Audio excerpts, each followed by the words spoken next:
When restaurant tycoon Richard Hamilton violently throws a starving homeless man out of his most luxurious Miami establishment, he has no idea he's about to face the most devastating moment of his life. Before the horrified eyes of the customers, a blond little boy runs in tears, shouting, "Grandpa, why?" And Richard freezes, recognizing in the child's blue eyes the reflection of his own past. 12 years of pride, silence, and regret are about to come crashing down when he discovers that the broken man he just humiliated is Michael, the son he kicked out of his house, and that the crying boy is the grandson he never knew existed. This is a heart-wrenching story about the cost of pride, the power of forgiveness, and the discovery that true wealth isn't measured in dollars, but in the bonds we build with those we love. Hello. Before we begin, please subscribe to the channel and leave a like. At the end, please rate the story. I will be happy to respond to you in the comments. Now, let's get to the story. The Miami sun poured through the wide glass windows of the penthouse apartment, bathing the mahogany and Carrara marble furnishings in golden light, filling the 5,400 square feet with absolute luxury. Richard Hamilton adjusted the knot of his Italian silk tie in front of the 18th century Venetian mirror, studying the reflection that stared back at him, silver hair perfectly combed, a tailored Armani suit, English leather shoes that cost more than most Americans' monthly salary, T58. Richard embodied Miami's business success. The Empire State Building had nothing on him. His 15 Hamilton's fine dining restaurants were scattered across the city like jewels along Florida's coast, each one a masterpiece of culinary elegance and architectural sophistication.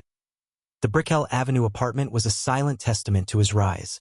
Every object told a story of achievement. The Monet painting he'd bought at a Paris auction, the Steinway grand piano that was never played, the collection of French wines worth more than a house in Coral Gables. Everything perfect, everything expensive, everything void of human warmth. Richard walked to the panoramic balcony, where his cup of specialty Colombian coffee awaited him on a marble table. The view stretched across Biscayne Bay, white yachts dotted the turquoise waters like sleeping swans, and the Miami skyline rose in the distance in coral and gold hues. The view had cost $12 million, but he rarely stopped to appreciate it. His cell phone vibrated against the marble. "Good morning, Mr. Hamilton," came the efficient voice of Margaret, his secretary for more than a decade. "The driver will be in the lobby in 15 minutes. Your first meeting is at 9 with the investors for the new restaurant in Aventura." "Perfect," Richard replied, sipping the coffee without really tasting it. "And the lunch with the mayor?" "Confirmed for noon at Hamilton's downtown. Chef Andre is already preparing the tasting menu you approved."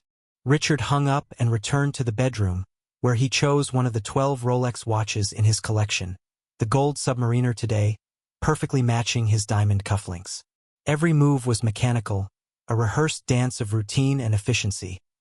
But as he walked down the hallway, his steps slowed involuntarily in front of the door that had been locked for 12 years. Through the cherry wood, he could almost hear echoes of a life he had chosen to forget. The sound of a guitar being strummed late at night, youthful laughter, heated arguments about dreams and the future.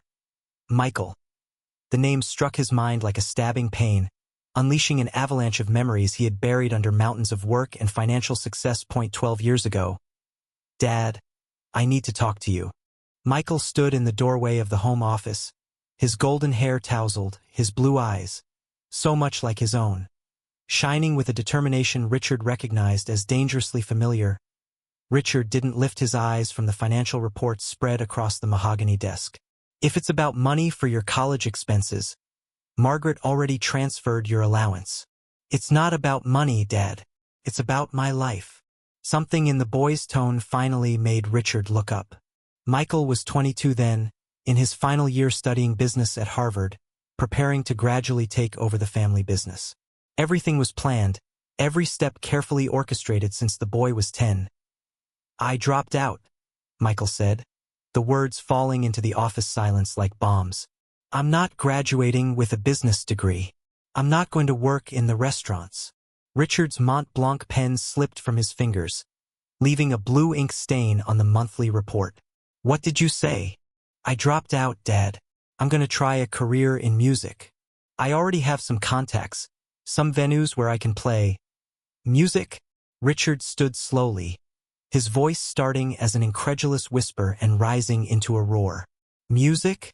You threw away Yale, Harvard, your whole future for music. It's my dream, Dad. It's what makes me happy. Happy? Richard circled the desk, his footsteps echoing on the marble floor. You think happiness pays the bills? That happiness builds a future? I built an empire for you, Michael. An empire. And you want to throw it all away to strum a little guitar in dive bars. It's not like that, Dad. You don't understand. I understand perfectly. The words came out cold, designed to cut deep. I understand I've raised an ungrateful, irresponsible son. I understand I wasted 22 years of my life planning a future for someone who has neither character nor vision. Michael took a step back as if slapped. Dad? No, Richard raised his hand, cutting off any attempt at explanation. If you don't have the maturity to value what I've built, if you prefer to live as a bum chasing teenage fantasies, then you're no longer my son. The silence that followed was dense as concrete. Michael was pale, his lips trembling slightly. Dad, please, just listen to me. Listen to you what? Richard exploded, years of control and decorum collapsing. Listen to more excuses? More justifications for wasting your life? No, it's over. Richard went to the safe behind his desk, pulled out $2,000 in cash. He threw the bills on the floor at Michael's feet. Pay for that. It's the last Hamilton money you'll ever see. Pack your things and get out of my house. And never come back. Dad, you are no longer my son. The words burst from Richard like a wounded roar, echoing through the office walls. Get out of my house. Get out of my sight. If I ever see you again, I'll have you arrested for trespassing. Michael stood still for a long moment, tears finally welling. He slowly bent down, trembling hands picking up the cash from the floor. I love you, Dad, he whispered. Even if you never forgive me, I will always love you. Those were the last words Richard ever heard from his son. Richard shook his head violently, shaking off the memories like annoying flies. 12 years. 12 years since the hardest decision of his life. 12 years building higher and higher walls around his heart. That in the first months after Michael left, Richard threw himself into work with obsessive fury.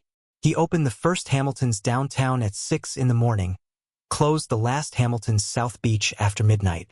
Weekends were for planning, holidays were for expansion, and 2 years, he opened 3 new restaurants. In 5 years, 8. Now, at 15 establishments, Richard Hamilton was synonymous with culinary excellence in Miami. Businessmen flew in from New York just to dine at his tables. Celebrities made sure to be seen in his venues. Politicians courted his influence.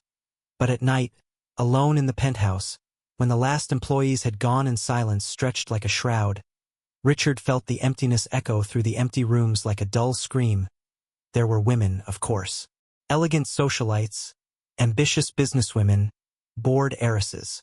All beautiful, all smart, all interested in what Richard Hamilton could offer. But none could fill the hole that opened in his chest the night he kicked Michael out. Companions for social events, partners for business trips, pretty faces to decorate his arm in magazine photos. But when the lights went out and the masks came off, Richard was always alone with his ghosts. The private elevator took him down to the underground garage, where 3 cars waited for him.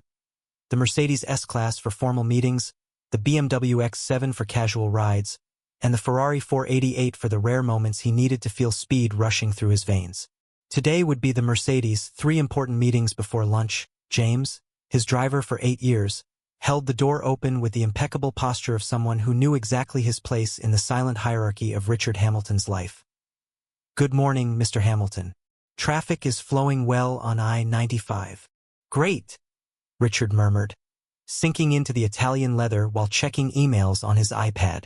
15 messages from managers, 8 invitations to social events, 3 merger proposals, 2 interview requests. No personal messages. There never were. Miami passed by the tinted window. Palm trees swaying in the morning breeze, glass buildings reflecting the tropical sun, normal people walking to normal jobs with normal worries. Richard Hamilton headed into another day of absolute success and complete solitude. He had built an empire. He had achieved everything he ever dreamed of achieving. But sometimes, In the quiet moments between meetings, Richard wondered if it had been worth trading a son for 15 restaurants. The answer never came. And maybe it was better that way. The Lamborghini Huracan purred like a satisfied feline as it glided down the cobblestone streets of South Beach that Saturday morning. Richard Hamilton adjusted his Tom Ford sunglasses, feeling the salty Atlantic breeze brush his face through the open sunroof. It was only 9:15 a.m., but Miami was already buzzing with life. Tourists strolled the sidewalks in colorful t-shirts, cameras hanging around their necks. Stylish locals enjoyed breakfast at outdoor tables of trendy cafes. Richard parked the convertible in the reserved spot right in front of Hamilton's Ocean View, his most exclusive and profitable restaurant. The establishment held a prime location on Ocean Drive, with panoramic views of the white sandy beach and crystal-clear waters. The outdoor tables, shaded by a beige linen awning, were already filling up with morning clients. Well-dressed businessmen reading the Wall Street Journal, wealthy tourist couples photographing artistically plated dishes, influencers posing for their social media feeds. Hamilton's Ocean View was his crown jewel, the calling card of his culinary empire. 2 Michelin stars, rave reviews in the New York Times, reservations booked 3 months in advance. Every detail had been meticulously planned, from the Carrara marble imported from Italy to the fresh orchids replaced daily at every table. Richard stepped out of the car, adjusting his navy blue Ralph Lauren polo shirt and Italian linen shorts. It was his weekend uniform, casual but sophisticated, as he liked to put it. Even on days off, image was everything. Reputation was everything. Any slip, any blemish on the perfection of his brand could cost millions. "Good morning, Mr. Hamilton," greeted Marcus, the maitre who had worked at the restaurant for 5 years. "You're early today." "Routine inspection," Richard replied, removing his sunglasses. "How's the traffic?" "Excellent, sir. All the outdoor tables are full, and we already have a wait list for lunch." Richard nodded with satisfaction, walking toward the main entrance. Hamilton's Ocean View was like a perfectly staged set. Waiters in spotless uniforms moved with choreographed precision. The aroma of fresh bread and premium coffee drifted through the air. Elegant conversations blended with the soft sound of waves breaking on the nearby shore. That's when he saw it. A hunched figure was crouched near the entrance, extending a trembling hand toward a well-dressed tourist couple who had just stepped out of a Mercedes convertible. The man was gaunt to the point of malnutrition, his clothes dirty rags full of tears, a scruffy beard covering most of his face. The stench he gave off, a harsh mix of sweat, dirt, and desperation, formed an invisible but penetrating cloud around his bent figure. "Please," a hoarse voice reached Richard through the morning hum. "My family hasn't eaten in 2 days. Just a piece of bread. Anything?" The tourist couple stepped back, visibly uncomfortable. The woman clutched her Louis Vuitton purse closer to her body, while the man hurriedly pulled her hand toward the restaurant entrance. Richard felt a surge of fury ignite in his chest. It was just 9:20 on a perfect Saturday morning. His most expensive restaurant was running like Swiss clockwork, and that human scum was here, at his doorstep, scaring off his elite clientele, tarnishing the flawless image he'd spent decades building. "Marcus?" he hissed at the maitre. "How the hell did this bum get in here? Where's security?" "Sir, I didn't see him come in. I swear it must have been just now."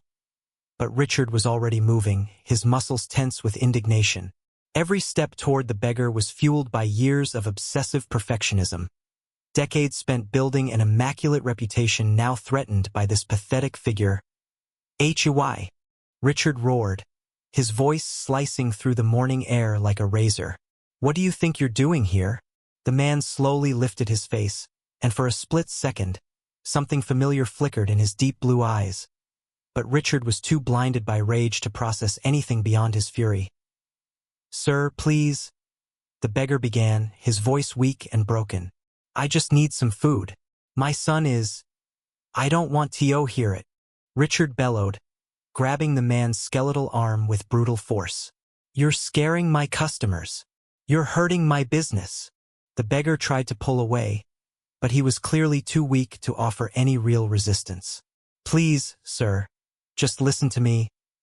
"Listen to what?" Richard dragged him violently by the arms, away from the elegant entrance. Your pathetic excuses? Your made-up stories to get easy money. Conversations stopped at the nearby tables. Utensils hovered mid-air, paused on their way to mouths. Smartphones were discreetly aimed at the scene unfolding. Richard was vaguely aware that he was creating exactly the kind of spectacle he wanted to avoid, but rage had taken over, burning any trace of reason or self-control. I haven't eaten in days, the man pleaded, his words choked by the effort to breathe as he was dragged. My wife's in the hospital, my little son. Lies, Richard shouted, his voice echoing along Ocean Drive. You're all the same. Sad stories made up to exploit the goodwill of decent people. He dragged the beggar onto the sidewalk, away from the restaurant's entrance, away from his precious clientele, away from his carefully crafted image. Tourists stopped to watch, some filming with their phones, others whispering among themselves with expressions of shock and disapproval. Please, the man tried one last time, barely able to keep himself standing. I just want to feed my son. The mention of a child should have stirred something in Richard, awakened some echo of humanity buried beneath layers of success and emotional isolation. But the only thing he could see was the threat to his reputation, the risk to the empire he had built brick by brick, sacrifice by sacrifice. Get out, Richard roared, pushing the man so hard he stumbled and fell heavily on the sidewalk, his knees and hands scraping the rough concrete. Get out of here and never come back. If I see you near my restaurant again, I'll call the cops. The beggar lay on the sidewalk, breathing heavily, a small patch of blood forming on his scraped knee. He lifted his eyes once more, and again Richard felt that strange sense of familiarity, as if he knew those eyes from some distant and painful place, but the feeling passed like a flash. Richard adjusted his shirt, ran his hands through his silver hair, and turned to return to the restaurant, where dozens of shocked stares awaited him. Show's over, he murmured to himself, trying to regain composure. Go back to your brunches. But as he walked back toward the elegant entrance of Hamilton's Ocean View, Richard couldn't shake the image of those blue eyes, so familiar, so painfully familiar, that had stared up at him from the dirty sidewalk.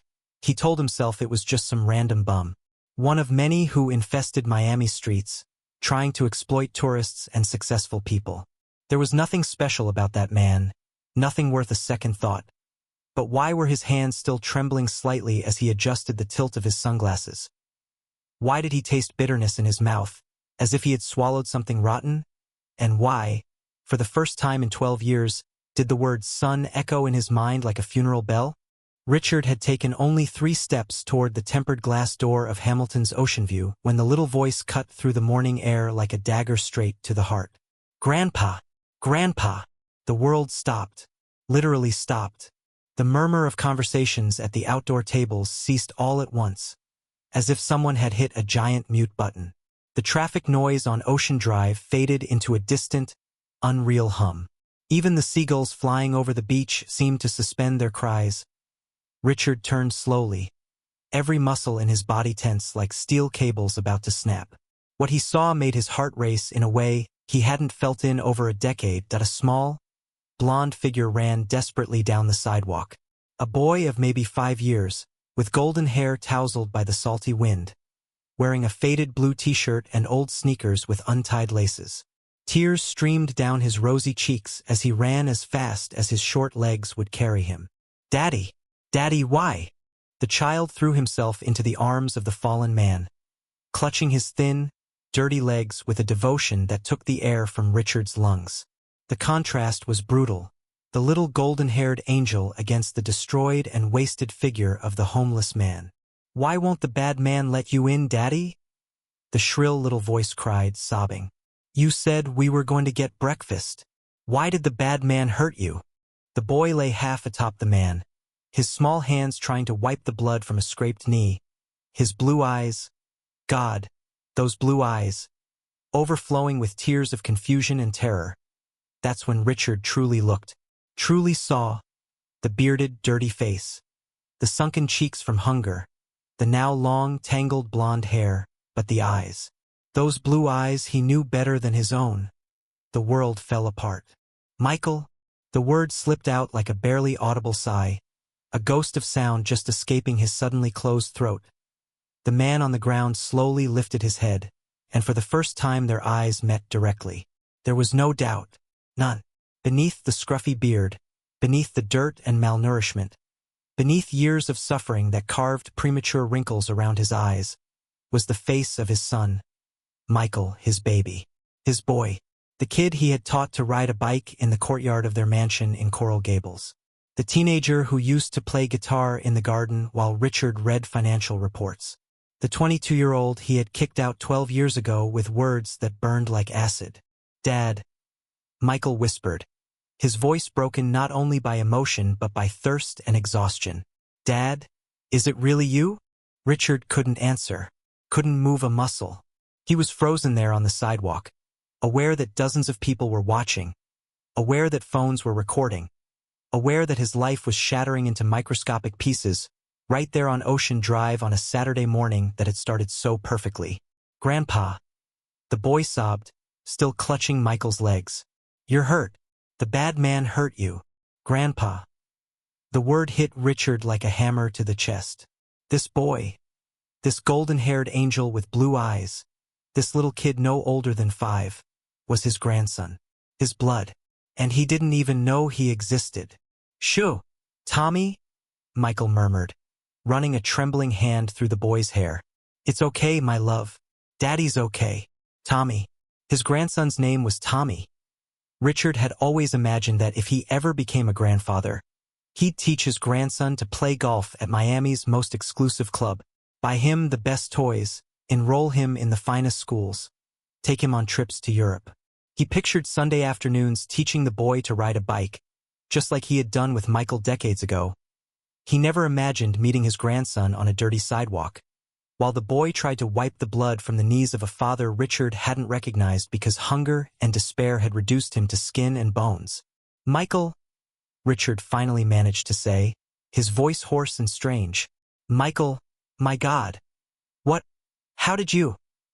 "I've been looking for you for weeks," Michael said, helping Tommy stand but keeping the boy close to his side. "I tried the other restaurants, but security never let me in. I knew you came here on Saturdays. Looking for what?" Michael nodded almost imperceptibly toward Tommy. "My wife, Sarah. She's in Jackson Memorial. Cancer, terminal stage. We don't have health insurance. No money for food. Tommy hasn't eaten properly for 3 days." The words hit Richard like bricks. His daughter-in-law was dying. His grandson was hungry. And his son whom he had kicked out, called a bum, denied his family, was deteriorating on the streets of Miami trying to care for a family Richard didn't even know existed. "Dad," Tommy said suddenly, tugging at Michael's dirty shirt. "Is that the bad man? The one who hurt you?" Michael looked at Richard, and for the first time in 12 years, father and son really looked at each other. There was no anger in Michael's blue eyes. No resentment. Only deep exhaustion.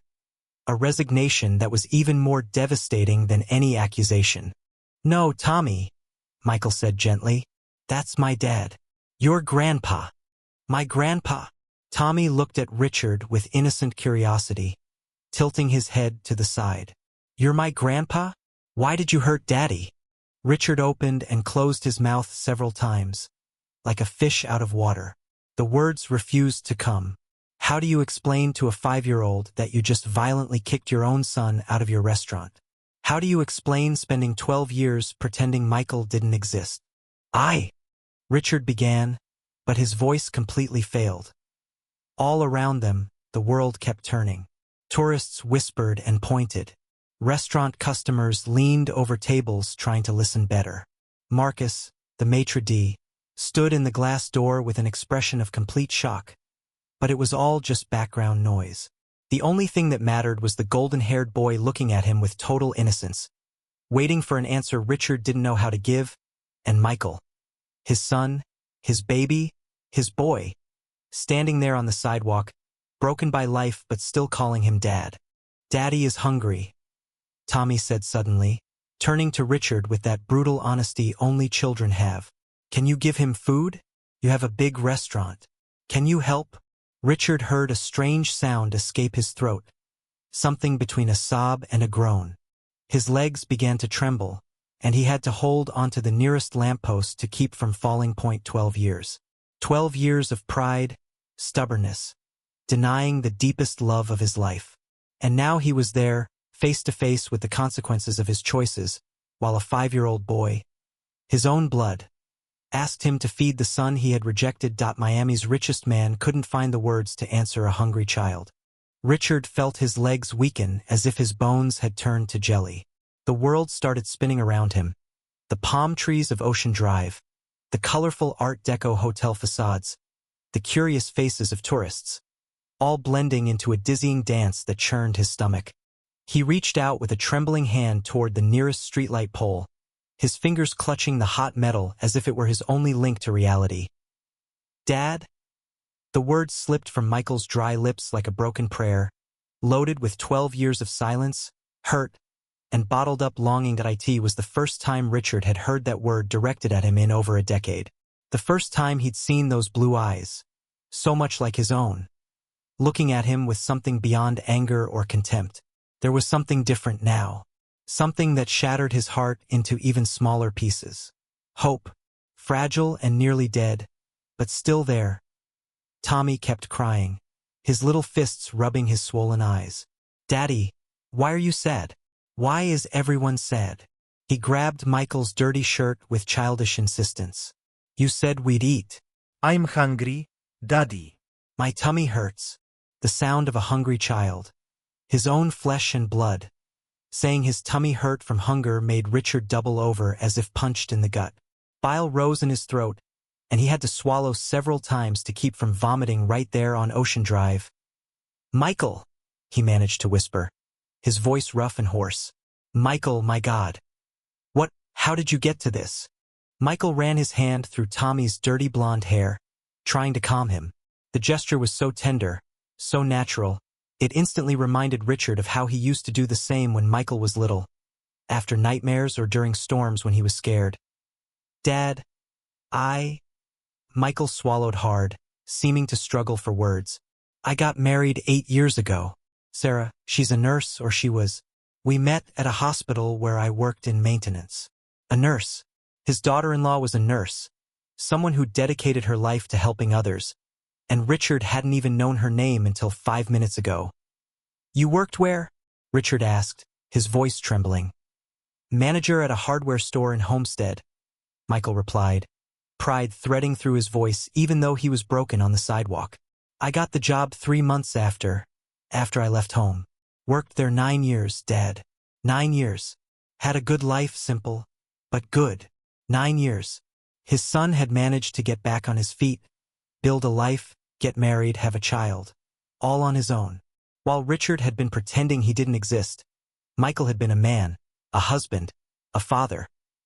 Sarah got pregnant in 2018, Michael continued, his voice softening with a special sweetness when talking about his son. Tommy was born in March 2019. It was the happiest day of my life, Dad. I wanted so badly for you to meet him. Tommy had stopped crying and now watched Richard with that pure curiosity only small children have.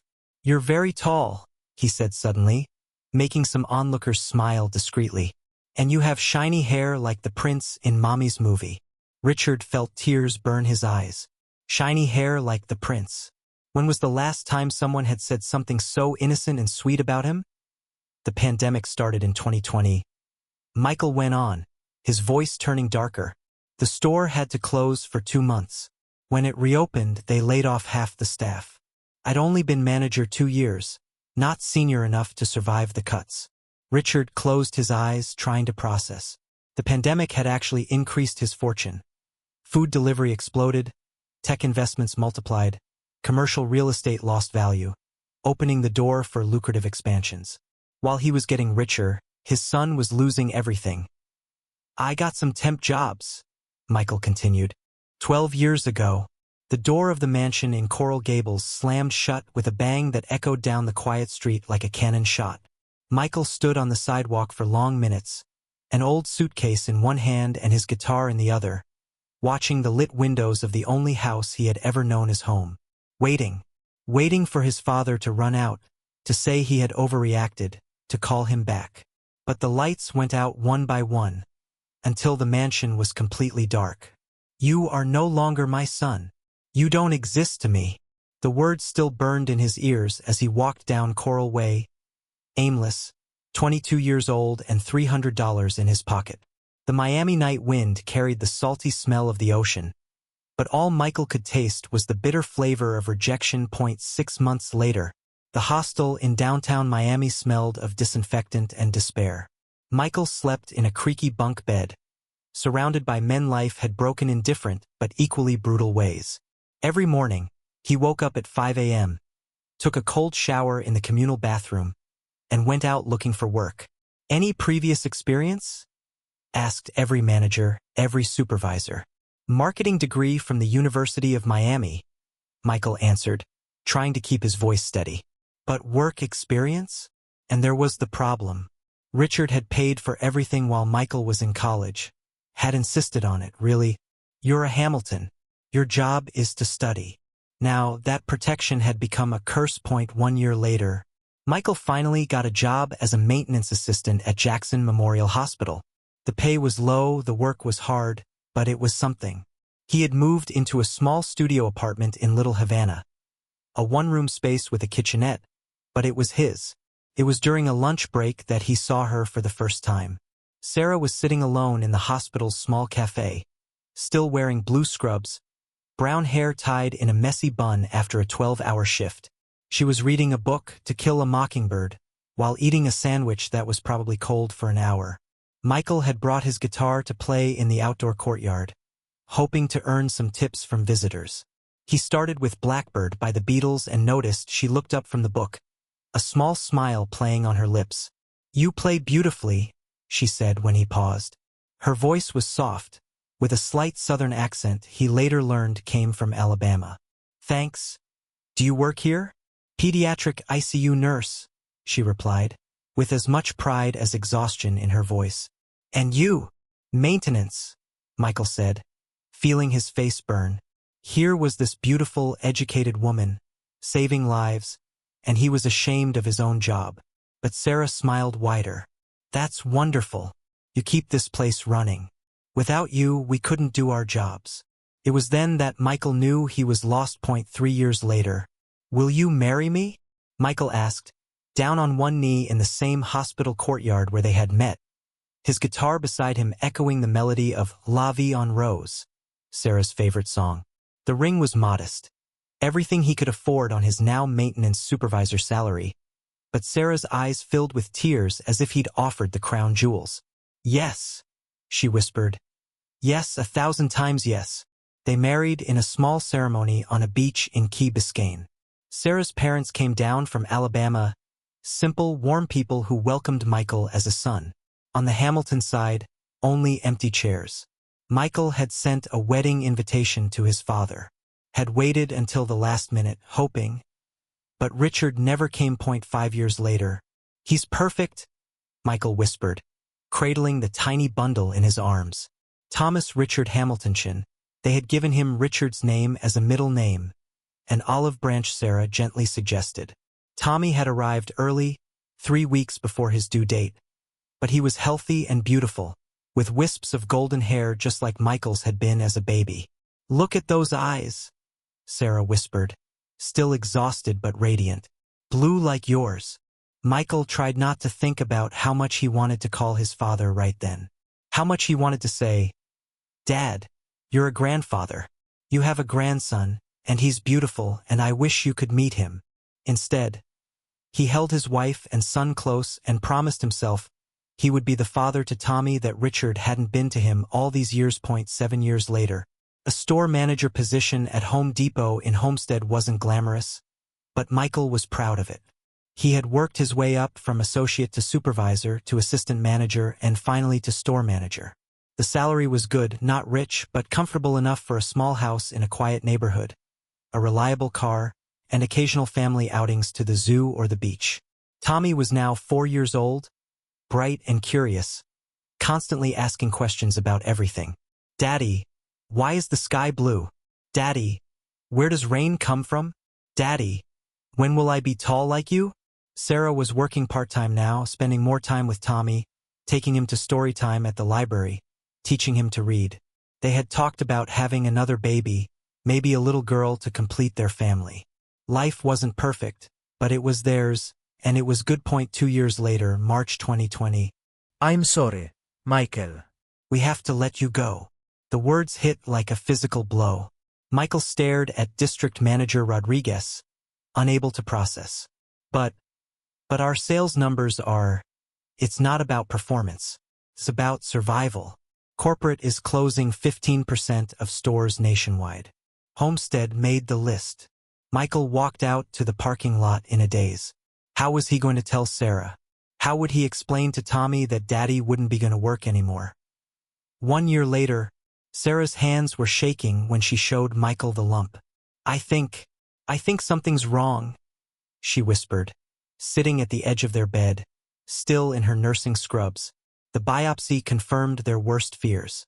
Stage 2 breast cancer, aggressive, requiring immediate treatment. We'll fight this, Michael said, holding her close, feeling her body shake with sobs. We have insurance. We'll beat this. But even with insurance, the copays were crushing. Sarah had to stop working to undergo treatment, surgery, chemotherapy, radiation. Michael took whatever jobs he could find, delivery driver, construction worker, janitor. Anything to pay the medical bills that seemed to multiply every day. 6 months later. I'm sorry, the bank representative said, not sounding sorry at all. We've worked with you for 6 months, but you're now 4 payments behind. We have to proceed with foreclosure. Michael stared at the paperwork, the words blurring together. Their house, the first home they'd bought together, where Tommy had taken his first steps, where they'd planned to grow old together, was being taken away. Please, Michael said, hating how desperate he sounded. My wife is sick. We have a small child. If you could just give us a few more months? I'm sorry. The decision has been made. 3 months ago, the Honda Civic felt smaller every day. Michael had managed to keep it when they lost the house. He had paid it off 2 years before, thank God. But now it was their home. He'd rigged up curtains for privacy, bought a small cooler to keep food cold. Tommy thought it was an adventure at first. We're camping, Daddy. But as weeks turned to months, even a 4-year-old couldn't pretend anymore that this was normal. Sarah was getting sicker. The cancer had spread, and she needed constant care they couldn't afford.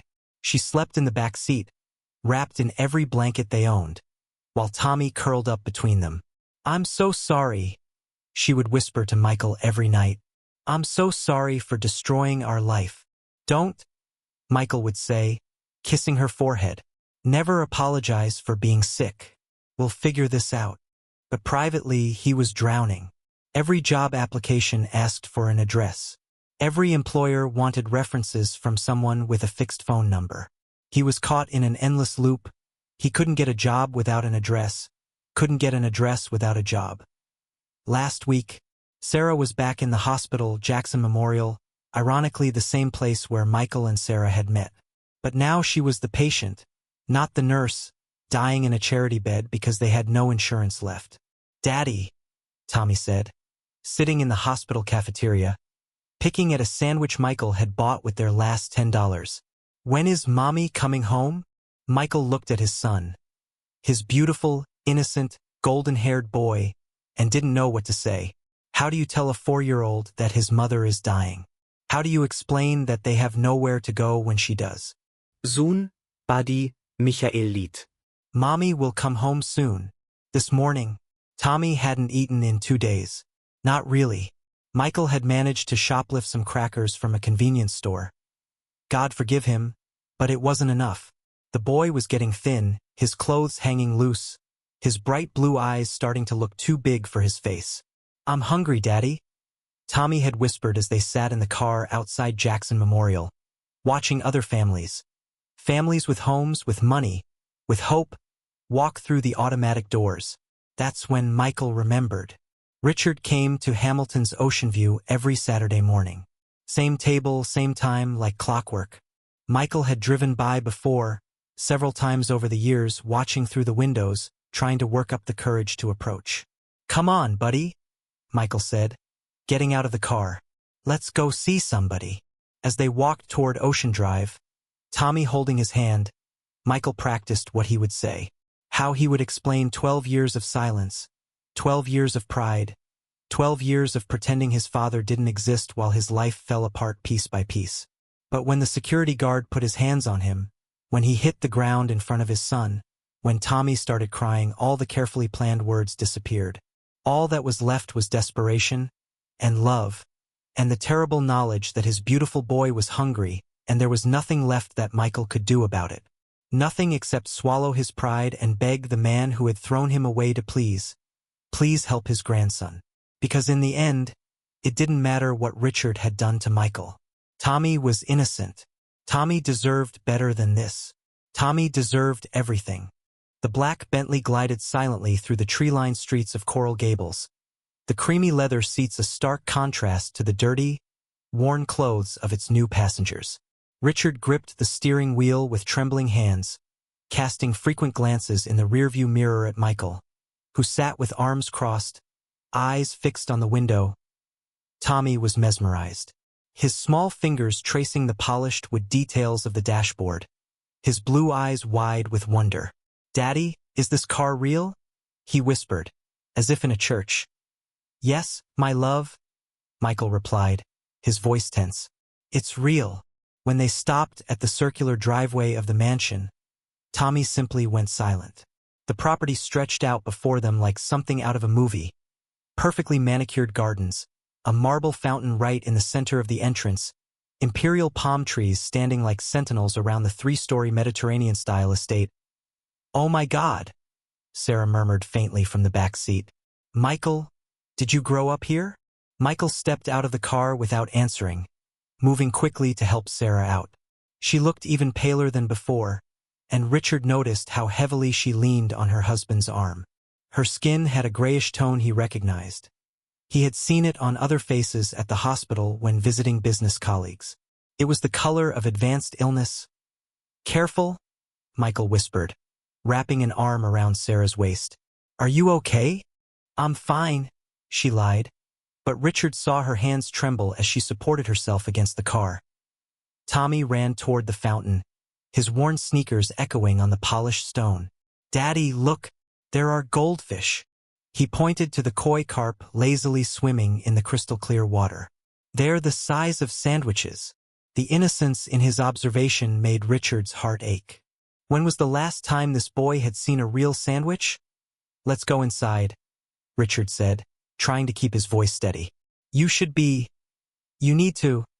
"I don't need your pity, Dad," Michael cut in sharply, his voice like a razor. "Let me make this clear from the start. I didn't come here for a happy family reunion. I'm only here because Tommy needs a bath and some food. As soon as he's clean and fed, we're leaving." The words hit Richard like slaps, but he deserved every one of them. "I understand," he said softly. You just what?" Michael asked, stopping in the middle of the entrance. "You're just trying to clear your conscience? You waited 12 years to care about me, and now, when you see me broken, suddenly you want to be a father again." Sarah placed a gentle hand on Michael's arm. "Honey, please. He's trying to help. He's trying to make himself feel better," Michael shot back, but lowered his voice for Tommy's sake, who was now running circles around the fountain, laughing for the first time in weeks. Richard opened the front door, a massive carved mahogany piece that had cost over $40,000. The sound echoed through the marble foyer, where an Austrian crystal chandelier hung from the 20-foot ceiling. Original paintings adorned the walls, and a curved staircase led to the second floor, where Richard knew there were 7 bedrooms, each with its own private bath. "Jesus Christ," Michael muttered, standing at the threshold. Tommy ran in, his small footsteps echoing on the marble. Daddy, look at this." He spun around, eyes fixed on the chandelier. "It's like a princess castle." "Tommy, don't touch anything," Michael said quickly. "We won't be here long." "He can touch whatever he wants," Richard said, his voice rougher than intended. This was his home too. Michael stared at him. No. This was never his home. You made that very clear 12 years ago. The silence that followed was broken only by the sound of the fountain outside and Sarah's labored breathing. Richard noticed how she gripped the wall, her knuckles white from the effort. "Mrs. Sarah," Richard said, approaching hesitantly. "Would you like to sit down? I can bring you some water or—" "Thank you," she said, forcing a smile. "I'm fine, just a little tired." But even as she spoke, Richard saw her legs falter. Michael noticed, too, and immediately moved to support her. "Why don't you sit?" Michael suggested, guiding her to the living room. "You've been pushing yourself too hard today." The living room was a monument to excess. Italian leather sofas, Persian rugs, a 75-inch TV mounted above a marble fireplace. Artwork worth more than most houses decorated the walls. Richard suddenly felt ashamed of it all. How had he accumulated so much while his own son lived in a car? Tommy explored wide-eyed, his small hands delicately touching surfaces as if they were made of glass. "Daddy, can I sit on the soft couch?" "Of course you can," Richard said before Michael could answer. "Tommy, do you want to see the game room? There are video games and—" "He doesn't need video games," Michael interrupted. "He needs a bath and some food. That's it." "Michael, please," Sarah said softly. "Your father is trying to be kind." "My father," Michael repeated, the word bitter. "Funny. I didn't have a father for 12 years. Now suddenly, when I'm at rock bottom, he wants to be daddy again." Richard felt each word like a stab, but he knew he had no right to defend himself. Everything Michael was saying was true. "I know I have no right," he began. "But—" "You're right," Michael cut in. "You have no right at all. You threw me away like trash. Said I was no longer your son. That I didn't exist to you. Remember?" Tommy stopped exploring and looked between the two men, sensing the tension. "Why are you fighting?" he asked, his voice small. "Grandpa, don't you like my daddy?" The innocent question cut through the air like a knife. Richard knelt in front of Tommy, trying to find words to explain 12 years of foolishness and pride. "I love your daddy very much," he said, his voice breaking. "I only forgot how to show it." "No," Michael said, his voice hard. "You didn't forget. You chose. You chose your pride over your family. You chose your image over your son. And now you want me to forget all that because you're feeling guilty." Sarah tried to stand, clearly wanting to mediate, but her legs gave out. She grabbed the sofa arm, her face going even paler. "Sarah?" Michael was at her side instantly. "Baby, what's wrong?" Just a little dizzy," she whispered, but Richard saw sweat beading on her forehead despite the air conditioning. "When was the last time you ate?" Richard asked, moving toward them. "It's not food," Michael said, his voice tight with worry. "It's the cancer. She's got cardiac complications from the chemo.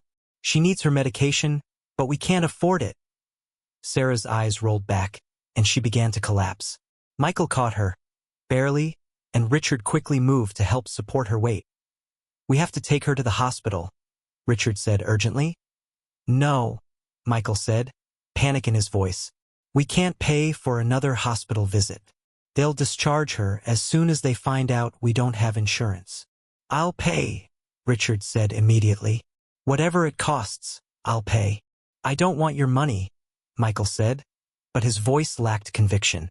Sarah was unconscious now, her breathing shallow and irregular. Tommy began to cry, frightened by seeing his mother collapse. "Mommy! Mommy! Wake up!" Richard looked at his son, stubborn, proud, desperate, holding his dying wife while their child cried, and he realized that all the money in the world meant nothing if he couldn't use it to save his family. "Michael," he said quietly, "forget about me. Forget about what happened between us. This isn't about us anymore. This is about Sarah. This is about Tommy. Let me help them. Please." Michael looked down at Sarah's pale face, then at Tommy's tear-streaked cheeks, and Richard saw the moment when his son's pride finally cracked under the weight of love and desperation. "Okay?" Michael whispered. "Okay." The smell of hospital disinfectant hit Richard like a wave of memories when the automatic emergency doors slid open. Jackson Memorial Hospital, the same place where Michael had worked so many years ago, where he had met Sarah. Now, she was lying on a stretcher, unconscious, as paramedics shouted medical instructions that sounded like a foreign language. Blood pressure is 80/50 and dropping. Weak and irregular pulse. Patient has a history of chemotherapy-induced cardiomyopathy. Room 3 is available. Michael ran alongside the stretcher, holding Sarah's hand, his face twisted in panic. Will she be okay? Please, tell me she's going to be okay. Tommy clung to Richard's legs, his small fingers gripping the expensive fabric of his pants. Grandpa, why won't Mommy wake up? He whined, tears streaming down his dirty face. I want Mommy. Richard lifted the boy into his arms, feeling how light he was. Too light for a 4-year-old. She's going to be fine, sweetheart, he murmured, praying it wasn't a lie. The doctors will take care of her. A nurse blocked Michael's path. Sir, you need to stop here. Only immediate family beyond this point. I'm her husband, Michael shouted. I'm immediate family. I understand, sir. But you still need to wait here while the doctors examine her. Richard watched his son being forced to stop, saw him slump into a plastic chair in the waiting room, holding his head in his hands. It had been over an hour since Sarah had passed out, and every minute felt like an eternity. Mr. Hamilton? A familiar voice made Richard turn. It was Dr. Patricia Mendez, the cardiothoracic surgeon he knew from charity event boards. I didn't expect to see you here. Patricia, Richard said, relief flooding his voice. My son's wife. She's very sick. Dr. Mendez looked at Michael, then at Tommy in Richard's arms, understanding crossing her face. Let me see what I can find out. 40 minutes later, Dr. Mendez returned, her expression serious. Michael jumped to his feet as she approached. How is she? Michael asked, his voice cracking. Please tell me she's okay. Dr. Mendez sat down, a sign that was never good. Mr. Hamilton, your wife is stable for now, but the situation is critical. The chemotherapy has significantly damaged her heart. She developed severe cardiomyopathy, and now she's in congestive heart failure. The words hit Michael like physical blows. What does that mean? Is she going to be okay? She needs immediate surgery, Dr. Mendez continued. A heart transplant would be ideal, but given her cancer history, she's not a candidate. The best option is advanced cardiac surgery to repair the damage and install a mechanical assist device. It's complicated, but it's her best chance. Surgery, Michael repeated, nodding quickly. Okay. When can we do it? Today? Now? Dr. Mendez exchanged a look with Richard before continuing. Mr. Hamilton, I need to be honest with you. This surgery costs approximately $150,000. And that's just the surgery itself. Recovery, rehabilitation, follow-up care, we're talking about possibly twice that amount. The color drained from Michael's face. $150,000, he whispered. We don't have insurance. We lost everything. I'll pay, Richard said immediately, standing up. Whatever she needs, I'll pay for it. No. Michael spun around, his face flushed with anger. I don't want anything from you. Michael, be reasonable, Richard pleaded. Sarah needs this surgery. You think you can just throw money at this and make everything okay? Michael's voice was rising, attracting stares from other families in the waiting room. Where were you when I needed you? Where were you when Tommy was born premature and spent 3 weeks in the NICU? Where were you when Sarah was diagnosed with cancer? Richard felt like he'd been punched. Michael, I didn't know. You didn't know because you didn't want to know. Michael was shouting now, 12 years of anger pouring out. You cut me off completely. I tried to call you when Tommy was born. I called your office 12 times. I showed up at your building, but security wouldn't let me in. I never received those calls, Richard said weakly, because you told them not to let me through. Admit it. Michael's hands were shaking. My son was born 3 weeks early. He weighed just 4 pounds. He couldn't breathe on his own. And I wanted to tell you. I wanted you to know that you had a grandson. But you... Michael's voice broke and he collapsed back into the chair. You chose your pride over your family. Again. Tommy began to cry, frightened by the shouting. Daddy, don't fight. Please don't fight. Dr. Mendez cleared her throat delicately. Gentlemen, I understand this is an extremely stressful situation, but we have a decision to make. Mrs. Hamilton's condition is deteriorating. We need to schedule this surgery within the next 24 hours, or... She didn't finish the sentence. She didn't need to. Richard knelt down next to Michael's chair. You're right, he said quietly. You're absolutely right. I failed you.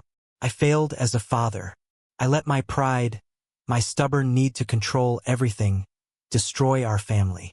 And when you tried to come back, when you needed me most, I was too proud to admit I'd made a mistake. Michael looked at him, tears streaming down his face. 3 years ago, when Tommy was fighting for his life, I would have begged you. I would have gotten on my knees and begged you to help. But you wouldn't even take my calls. I know, Richard whispered, and I will regret that for the rest of my life. But right now, my grandson is looking at both of us, terrified he's going to lose his mother. And you know what? He doesn't care about our past. He doesn't care about who was wrong or who was right. He just wants his mommy to be okay.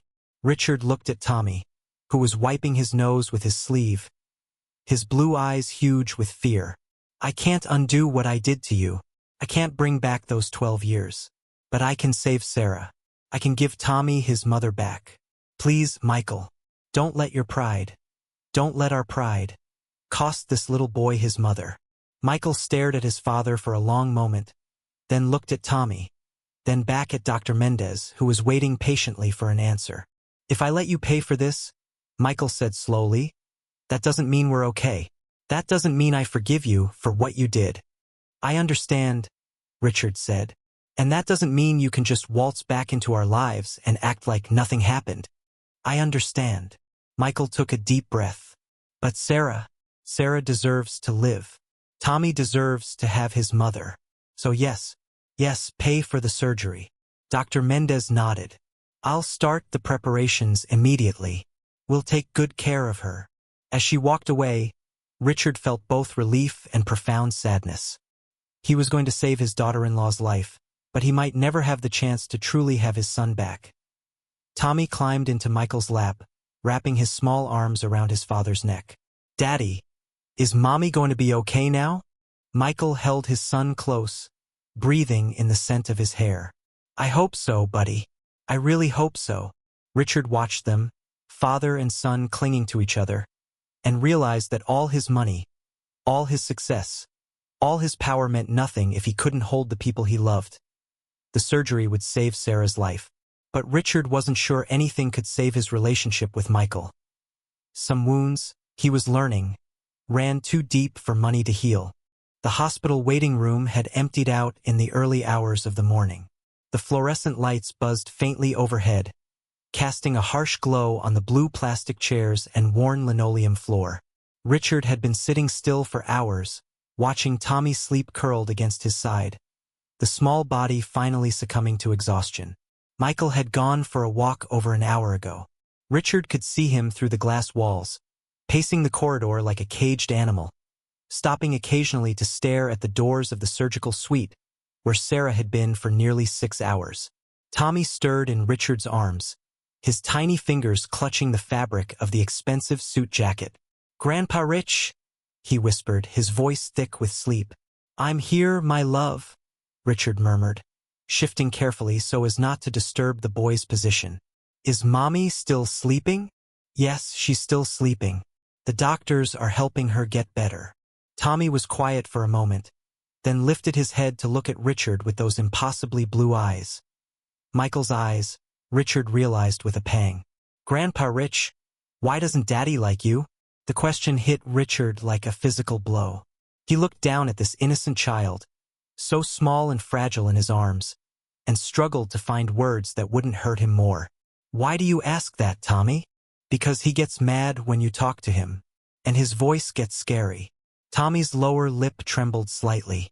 Did you hurt him when he was little like me? Richard felt tears sting his eyes. I made some very bad choices, Tommy. When your daddy was younger, we had a big fight and I did some things that weren't very nice. Did you say sorry? Such a simple question. Such a devastating answer. No, my love. I didn't say sorry. I was too proud. Do you know what proud means? Tommy nodded solemnly. Like when I don't want to say sorry after I'm mean to someone? Exactly like that. Except I was proud for a very long time. Much longer than I should have been. Tommy considered this, his small brow furrowed in concentration. But families forgive each other, right? My teacher, Miss Rodriguez, said love is forgiveness. She said that's what makes families special. The innocence of it, the pure truth that could only come from a child, shattered something deep inside Richard's chest. He had spent 12 years building walls, justifying his actions, convincing himself Michael had chosen his path and deserved the consequences. But here was this beautiful boy, who had never known comfort or security, talking about love and forgiveness as if they were as natural as breathing. Your teacher is very smart, Richard managed, his voice thick. So if you say sorry to Daddy, he'll forgive you? Richard looked through the glass at Michael, who had stopped pacing and was now slumped against the wall, his head in his hands. I don't know, Tommy. Sometimes when we hurt people badly, it takes a long time for them to forgive us. Sometimes they never can. But you should try, right? Because he's your little boy. Even if he's big now, he's still your little boy. Out of the mouths of babes. Richard felt tears spill over, and he didn't try to stop them. Yes, he whispered. He's still my little boy. Tommy reached up with one small hand and touched Richard's face, his fingertips coming away wet. Don't cry, Grandpa Rich. Everything's gonna be okay.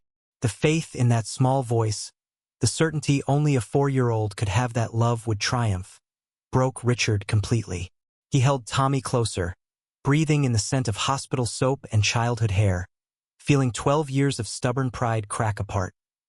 Tommy, can you sit here just for a minute? I need to talk to your daddy. About saying sorry? Yes, about saying sorry. Richard tucked Tommy into the chair with his suit jacket as a blanket, then walked on unsteady legs toward the corridor where Michael stood.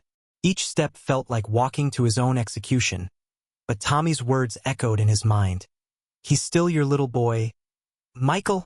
His son looked up, and Richard saw Michael had been crying too. His eyes were red-rimmed, his face haggard with exhaustion and fear. Any news? Richard asked. No, nothing. Michael's voice was hoarse. It's been 6 hours. 6 damn hours, and no one will tell me anything. Richard stood there awkwardly, unsure how to bridge the chasm between them. Then he thought of Tommy's words, the simple wisdom born of innocence, and he found his courage. Michael, I need to say something. If this is about the money, it's not about money. Richard took a deep breath. It's about the fact that I was a terrible father. It's about how I let my pride and my need to control everything destroy the most important thing in my life. My relationship with you. Michael stared at him, surprise flickering across his features. I convinced myself you had made your choice, Richard continued, his voice beginning to break, that you were an adult and could handle the consequences. But the truth is I was scared. Scared of admitting I was wrong. Scared of losing control. Scared of showing weakness. Dad, let me finish, please. Richard wiped his eyes with the back of his hand. When you tried to call me 3 years ago when Tommy was in the NICU, I did know. My assistant told me, and I could have taken those calls. I could have been there when you needed me most. But I was so damn stubborn, so determined to teach you a lesson, that I chose my pride over my grandson, over you. Michael was staring at him in shock, tears starting to flow again. I missed his birth. I missed his first steps, his first words. I missed watching you become a father. Something I know you're wonderful at because look at him, Michael. Look at what a beautiful, loving child you raised with Sarah. You became a better man than I ever was, and you did it without me. Despite me. Richard dropped to his knees right there in the hospital corridor, not caring who saw, not caring about dignity or appearances. I'm begging you, Michael. Not as your father, because I lost the right to call myself that a long time ago. I'm begging you as an old man who has everything in the world except the only thing that matters. Forgive me. Let me try to be the grandfather Tommy deserves. Let me try to make up for even a fraction of the pain I caused. Through his tears, Richard saw Michael's face crumble. Years of anger and hurt warred with something softer, something that looked like the little boy who used to run to Richard's arms when he came home from work. You destroyed me, Michael whispered. When you said I wasn't your son anymore, you destroyed me. I was 19 years old, and the only father I'd ever known told me I didn't exist. I know, and I will carry that guilt until the day I die. I tried so hard to make you proud, Michael continued, his voice breaking. Even after everything, even when Sarah got sick and we lost our house, part of me still hoped that one day you'd come looking for me, that you'd realize. I was looking, Richard admitted, his voice barely audible. For 2 years, I hired investigators. I knew where you lived, where you worked. I drove by your apartment building dozens of times. But I was too proud to get out of the car. Too afraid you'd reject me. Father and son looked at each other across 12 years of hurt. And in that moment, Richard saw something shift in Michael's eyes. The walls weren't gone. They might never be completely gone. But there was a crack, a small opening. Sarah always said I should try to find you, Michael said quietly. She said anger would eat me alive if I didn't let it go. She said Tommy deserved to know his grandfather. She's a wise woman, a good woman. Michael nodded, wiping his nose with his sleeve, a gesture that reminded Richard so much of Tommy. If she makes it through the surgery, she's going to need time to recover. Months, maybe longer. We don't have anywhere to go when they discharge her. Richard felt hope blooming in his chest, fragile but real. The house has 23 rooms. You could each have your own wing if you wanted. A ghost of a smile played at Michael's lips. 23 rooms? Jesus, Dad. What do you do with 23 rooms? The casual use of Dad, whether intentional or not, made Richard's heart sore. Mostly just echo around in them. Missing my family? Richard admitted. They stood in silence for a moment, the weight of 12 years beginning to lighten, if only slightly. If we do this, Michael said carefully, if we try to figure out how to be a family again, it's going to be hard. I don't trust you. I don't know if I can trust you. And I need to know you won't break Tommy's heart the way you broke mine. I swear to you, Michael, on my life, I swear I will never hurt that boy. I will never hurt any of you again. Michael studied his father's face, looking for any sign of the cold dismissal that had haunted his nightmares for 12 years. Instead, he saw only a broken old man who finally understood that money and pride were poor substitutes for love. Okay, Michael said finally. Okay, we can try. Through the glass, they both saw Tommy sit up in his chair, looking around confused until he spotted them. When he saw them standing together, talking instead of fighting, his whole face lit up. He pressed his small hands against the glass and mouthed, I love you, Daddy. I love you, Grandpa Rich. And in that moment, Richard Hamilton understood that redemption wasn't bought with money or grand gestures. It was earned one day at a time, one moment of humility at a time, one act of love at a time. The surgery would either save Sarah or destroy them all. But no matter what happened, Richard was finally home. 2 weeks after the surgery, the Hamilton mansion in Coral Gables had transformed from a mausoleum of memories into something that resembled a home. The sound of laughter, something that hadn't been heard within those walls for over a decade, now floated through rooms that had stood empty and silent for far too long. Sarah was propped up in the master bedroom, still weak but stable, surrounded by flowers Richard had been bringing daily.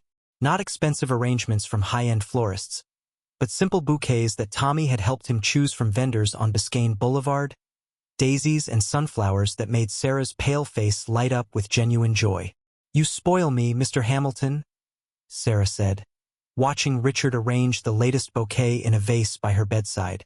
Her voice was still fragile, each word carefully measured, but the warmth was unmistakable. "Richard," he corrected gently, as he had every day. "And you deserve to be spoiled. Both you and Tommy. And Michael. You all do." Through the floor-to-ceiling windows, they could see into the backyard where Tommy was splashing in the pool with Michael beside him. The boys' delighted squeals carried on the warm Miami afternoon air, mixing with Michael's encouraging voice. "That's it, buddy. Keep those arms moving." "He never learned to swim," Sarah said softly, watching her son. "We never had money for lessons, never had access to a pool.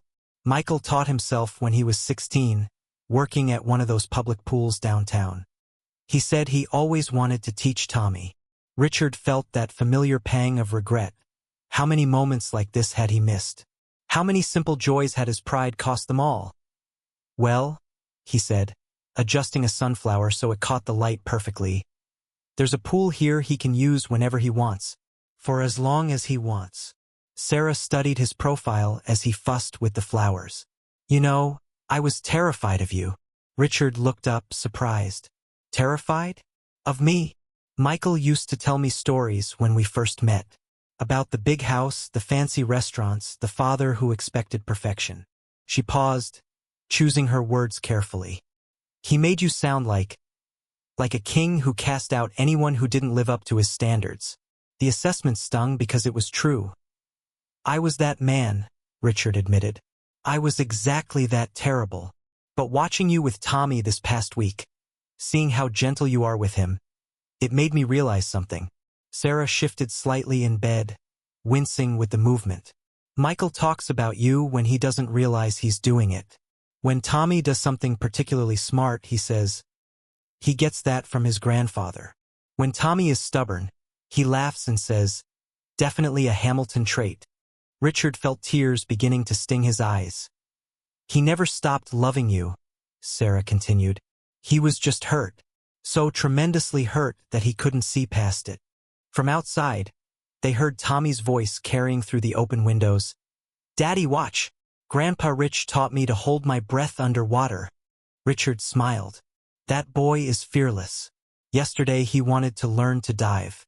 I had to talk him into starting with putting his face in the water first." "He's never had a grandfather before," Sarah said quietly. "Actually, he's never had any family besides Michael and me. My parents died when I was young, raised by my aunt who passed away before Tommy was born. It was just the three of us against the world. The three of them. Such a small family trying so hard to survive." Richard thought of his empty mansion, all those photographs of social events and charity galas, and felt ashamed of how meaningless it all was. "Not anymore," he said firmly. "Never again." A gentle knock at the door interrupted them. Michael stood in the doorway, his hair still wet from the pool. Tommy wrapped in a Mario Brothers beach towel Richard had bought specifically because Tommy had mentioned liking the video game character. "How's my beautiful wife feeling?"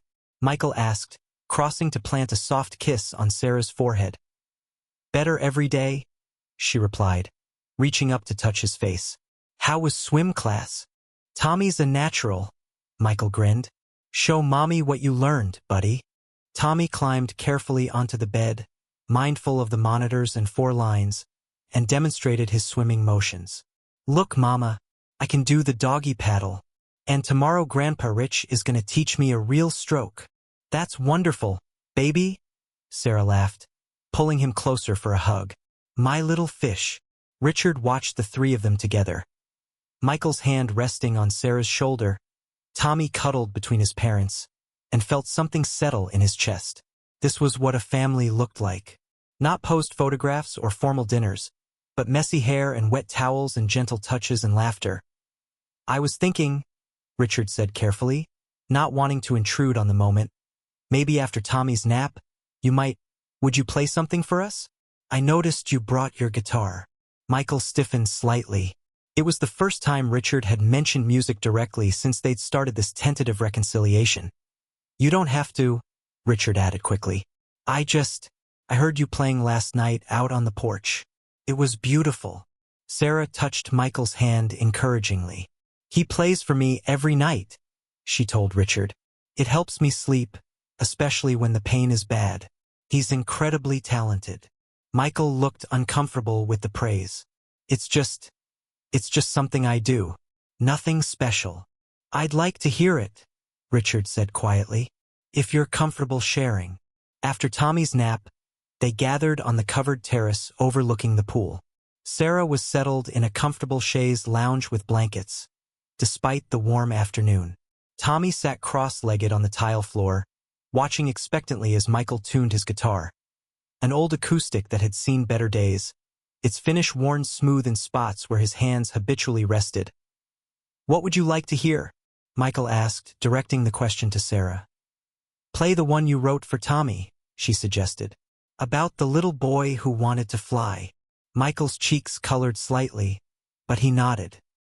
He strummed a few chords, his fingers finding their positions automatically, and then began to sing. His voice was rich and warm, trained but not formal, with a quality that spoke of late nights in coffee shops and small venues. The song was simple but profound, about a little boy who dreamed of flying high enough to touch the stars, to see the whole world spread out below him, to find his place in something bigger than himself. As Michael sang, Richard understood immediately that this wasn't just music. This was storytelling, pure and honest, with every word carrying weight. And watching Tommy's face, the way the boy's eyes lit up when his father sang about a little boy exactly like him, Richard felt a profound sense of loss for all the evenings he could have spent listening to his son's gift. When the song ended, the silence stretched for a moment before Tommy clapped enthusiastically. "Sing another one, Daddy. Sing the one about Mama." "Another time, buddy," Michael said softly, setting the guitar aside. But Richard caught the way Sarah's eyes filled with tears at the mention, the way Michael's voice had grown thick with emotion. "Michael," Richard said carefully, "that was extraordinary. Do you perform anywhere?" Michael shook his head. "Not for years. Used to play some open mic nights, small coffee shops. But after Tommy was born, after Sarah got sick, there just wasn't time." Richard felt an idea forming but pushed it aside for now. This moment was about family, not business. "Well," he said instead, "I hope you'll play for us again. Both of you," he added, looking at Tommy, "are welcome to use the piano in the living room anytime you want. It hasn't been played in years." "You have a piano?" Tommy asked, his eyes wide. "A baby grand," Richard confirmed. "Your father used to play it when he was about your age." Michael looked surprised. "I'd forgotten about that. You'd sit on the bench with your legs dangling, not quite able to reach the pedals, and play by ear. You could hear a song once on the radio and pick out the melody perfectly. I remember you getting frustrated because I wouldn't practice scales," Michael said, a small smile playing at his lips. "I was a fool," Richard said quietly.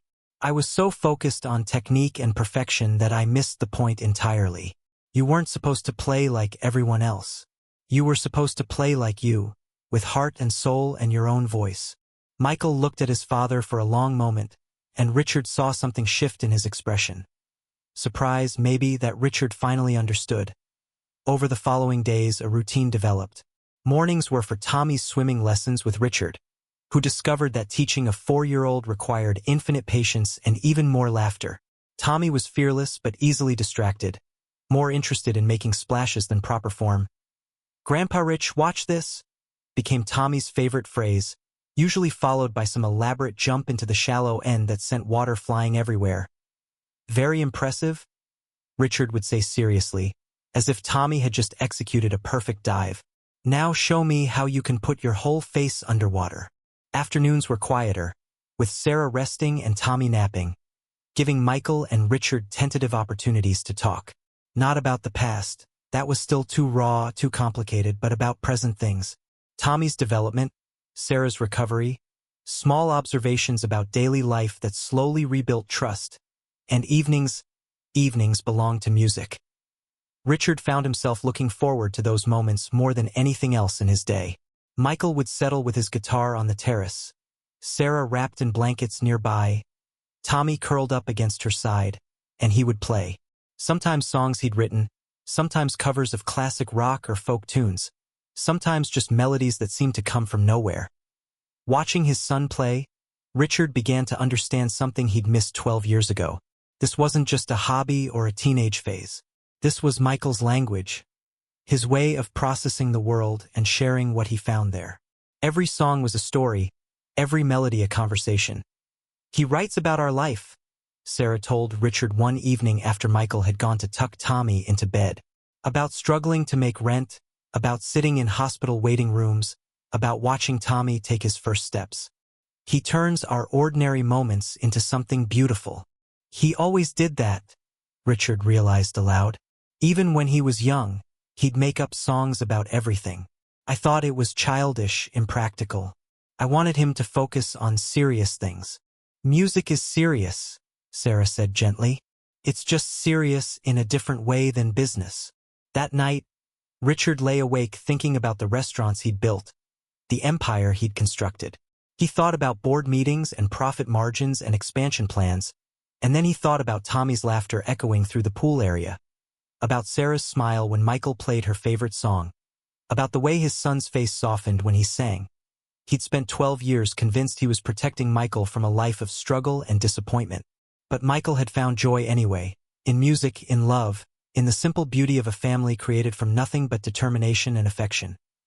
Maybe, Richard thought, as sleep finally took him, he'd been wrong about what constituted real success all along. Maybe he'd been wrong about everything. 6 months later, the aroma filling Hamilton's at sunset, the newest addition to the restaurant empire, was different from the other locations. Here, the scent of perfectly seasoned black beans blended with laughter from families who never imagined dining in such an elegant setting. The warm Miami evening air drifted through open windows, carrying the promise of healing and hope. Richard stood near the kitchen, watching Michael move effortlessly between the dining room and the back office. His son had taken to management as if he were born for it, but not in the cold, calculating way Richard had once ruled his empire.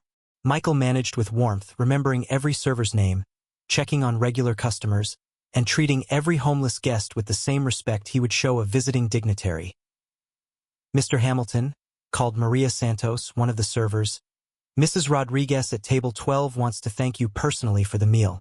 Richard followed Maria to where an elderly woman sat with her grandson, both finishing plates of arroz con pollo.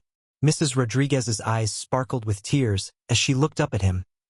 "Sir, I don't know how to thank you," she said in accented English. "My grandson and I have been staying at the shelter for 2 months now.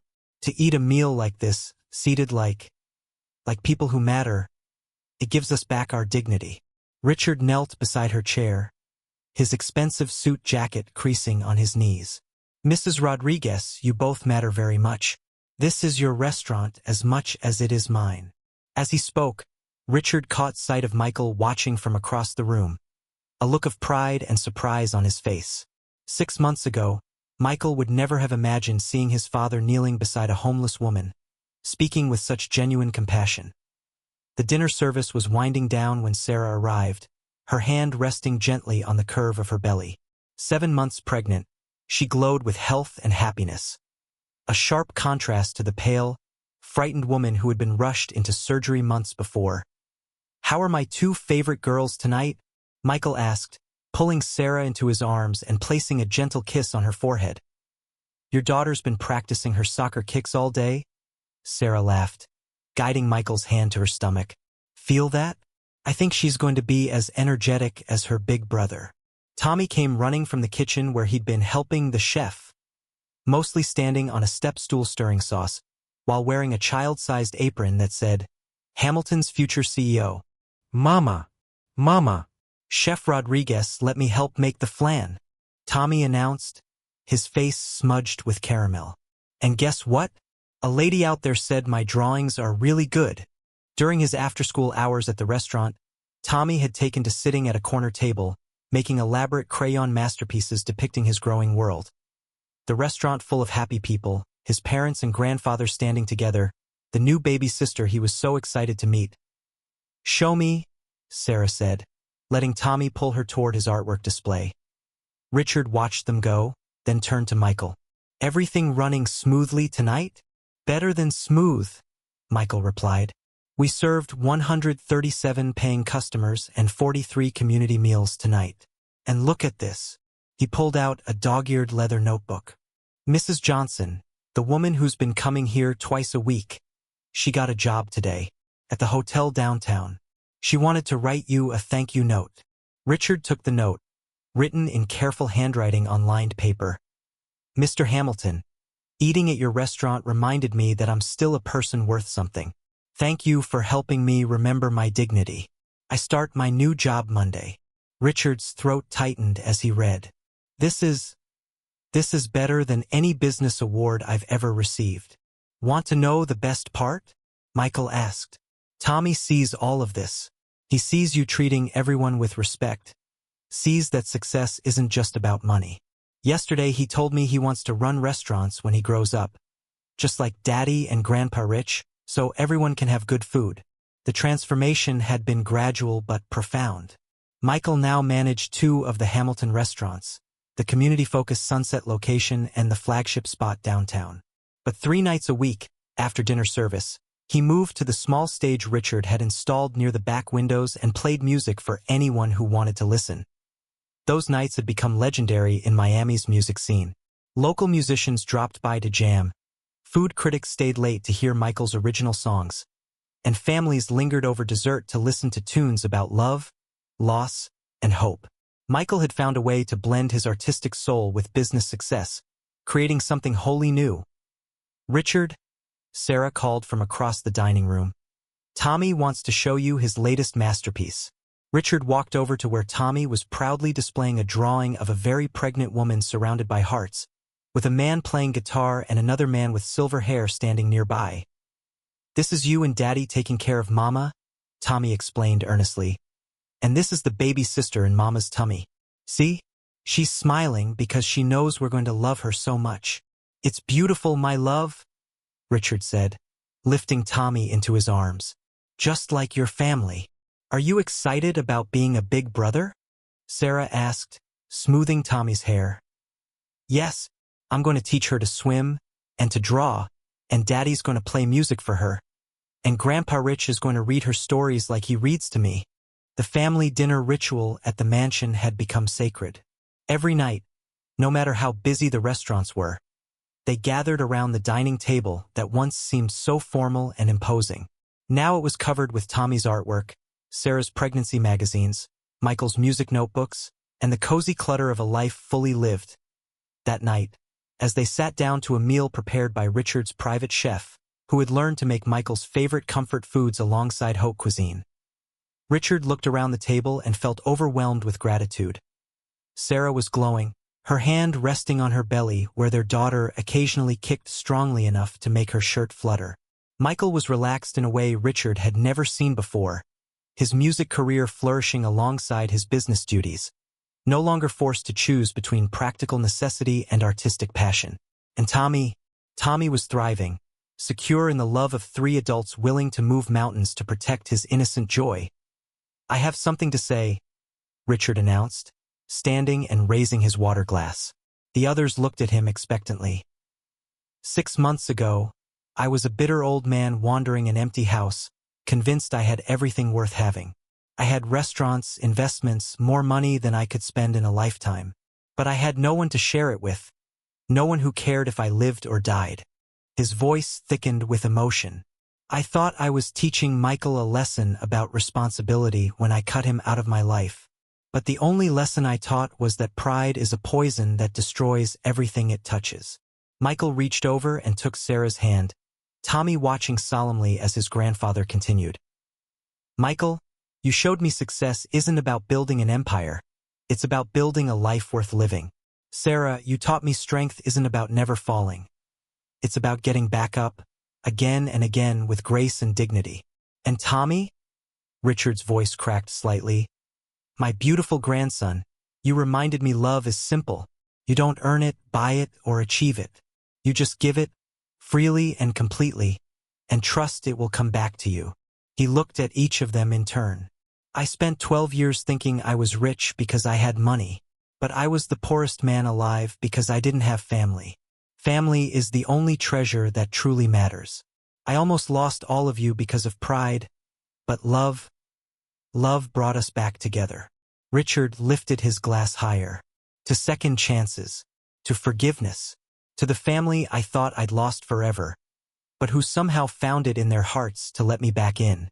To family, Michael said, his voice thick with emotion as he raised his own glass. To family, Sarah echoed, tears streaming down her face. To family, Tommy shouted, raising his juice cup so enthusiastically some spilled on the table as they laughed and clinked glasses. Richard felt something settle deeply in his heart. This was what wealth looked like. This was what success meant.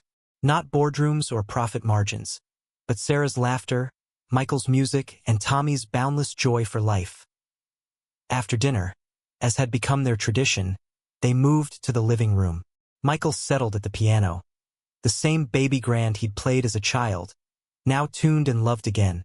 While Sarah curled up on the sofa, Tommy snuggled against her side. "What shall we sing tonight?" Michael asked, hands poised over the keys. "The lullaby," Tommy requested. "The one about the little girl who dances with stars." It was a song Michael had written for his unborn daughter, about a little girl so loved that even the stars would come down to dance with her. As Michael played, his voice soft and gentle, Richard imagined his granddaughter hearing this music even now, surrounded by warmth and safety in Sarah's womb. When the song ended, Tommy slid down from the sofa and ran across the room, launching himself into Richard's arms with the complete confidence of a child who has never doubted his welcome. "I love you, Grandpa Rich," Tommy said, wrapping his small arms around Richard's neck. "Even before I knew you, I loved you, because Daddy told me you were his papa, and that made you special." Richard held his grandson close, breathing in the scent of baby shampoo and innocence, feeling the complete healing only a child's love can bring.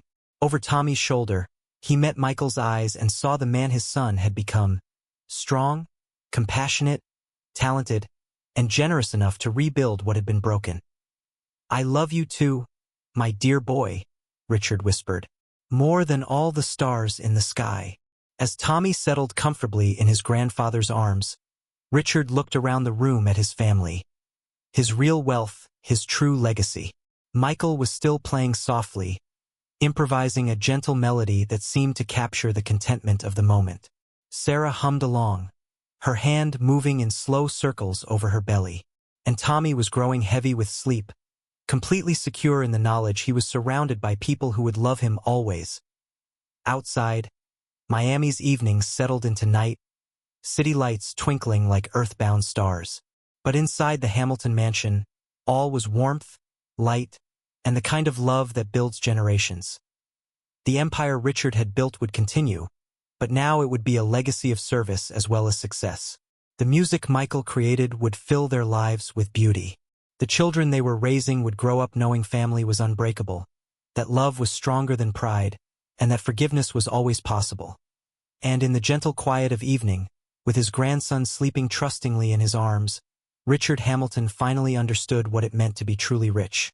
If you enjoyed this story, subscribe to the channel and leave a like. These other stories will also move you. Click to keep watching.